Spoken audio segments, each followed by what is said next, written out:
Now, you've heard the term, if nothing changes, nothing changes. It's a pretty common term, and that means if you don't take action upon yourself, if you don't change your life, if you don't reinvent yourself, if you don't do something different than you've always done, you're going to get the same result. And we're talking about alcohol use disorder, and this is one time where if nothing changes, then nothing is going to change. Doesn't apply. Because with alcohol use disorder, if nothing changes, it's not going to stay the same. It's going to get worse and worse and worse until you succumb to the disease. It escalates. That glass of wine can become a bottle, then it can become a bigger bottle, and then it can become anything you can get your hands on. That 6-pack of beer can turn into a 12-pack, can turn into a 24-pack on a daily basis. Those whiskeys that you're drinking can turn into a liter of whiskey, and then you're in a life-death situation. You're going to go from having a family and friends to having no one to be around you except other people who drink, unless you're able to recognize that you have a problem and look in the mirror, and you're the only person that can do this. Nobody can force you, nobody can fix you, nobody can change you. As an alcoholic, it has to come from you.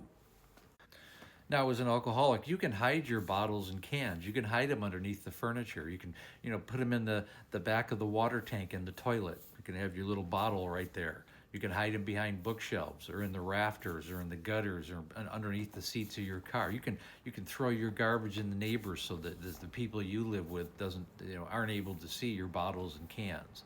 And you think you're getting away with something because you're not found out yet. Nobody's discovered you, although I'm sure they're well aware of your situation. They just don't know how to approach it.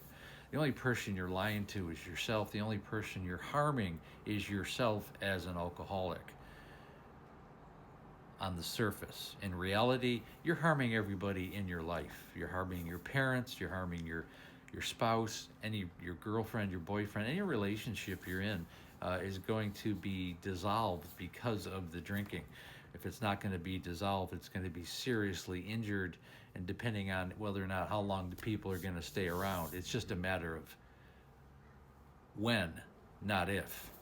Your health is going to deteriorate. You're going to have all kinds of issues. And it's not just liver disease. It's not just cirrhosis. It's not just fatty liver. It's going to hurt your pancreas, your intestinal tract, your heart.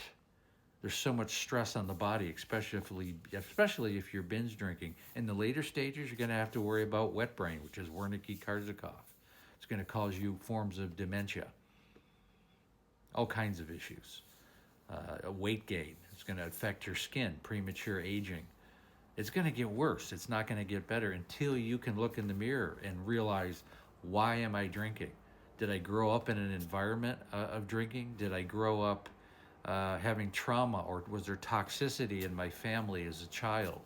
Did my grandparents drink? Did my parents drink? Did my siblings drink? Maybe there's a hereditary issue, ADHP1 or ALDH2, which are on a chromosome level, give you a predisposition to being an alcoholic. Maybe it's not 100% your fault, but it is your fault if you don't do something about it and recognize that you have an issue and you need to do something about it before you get past the point of no return. And it's so important to have this conversation with yourself, because you don't need to hit rock bottom. I mean, you don't need to wake up in an ER with tubes and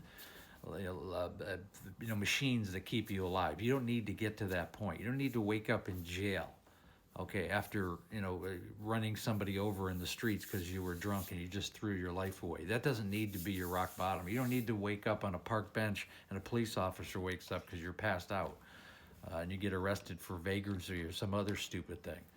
You don't need to hit that kind of rock bottom, okay? You can recognize that in yourself and do something about it. Don't let the alcohol take over your brain. Don't let it take over your life. Don't let it take over every relationship you've ever had. Don't get to the point where it's not repairable. Recognize that, because the only person you're hurting is you. Alcohol is a class 1 carcinogen. It's literally poison that you're putting in your body. And if you've created a habit and a consistency it's only going to get worse because the dopamine in your brain is going to need more and more. So it's going to escalate because you're going to need more volume. It's just that simple. And if you're binge drinking, and if you've created this reward system, like after work I can drink, on the weekends you got carte blanche, you go on vacation, it's even more carte blanche. I can drink anything I want. I don't have to be anything. I don't have to be responsible for anything. So now I'm going to drown myself in alcohol. If this is your mindset, recognize it and do something about it. And there are so many tools out there and places to go and people to help you. Some cost money, some don't. Look at things that are going to help you. And when you are ready to reach out, do not placate yourself. Do not placate the people in your life. Do not placate the court system. Okay, if you have court ordered, rehab or something, okay, or if you have to go to an outpatient facility, if you're going into a rehab detox, don't placate it. Don't go through the motions. Involve yourself in the situation. If you go to counseling, okay, participate. If you go to group therapy, participate. Bond with the people in there. Bond with everyone in there. Maybe be the person who gets on stage and talks. That's how you evolve. Get an accountability partner. Have people who will be looking after you if you have help, if you need help. And then use the medications, the physical side of it, like naltrexone or Antabuse, blockers, things that can help you with the cravings. Use all the tools. Use some of them, part of them, whatever works for you, because every situation is different. And I hope that makes sense.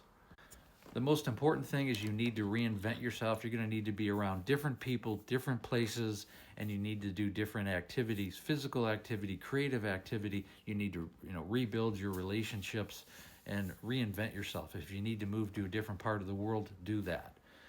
Okay, on that note, I have a complete coaching program. It's called There's an Alcoholic in the Family. Set up a Zoom call. Link is in the bio. It takes about 45 minutes to an hour. We do a deep dive into what's going on with you and your family. And I'm looking for people who want to change their lives and the lives of their family. Okay, the course, the call is free. The course, definitely not. But I'm looking for a certain commitment level, and we have lots of options to get involved. So make the call. Change your life forever. And again, thanks so much for listening.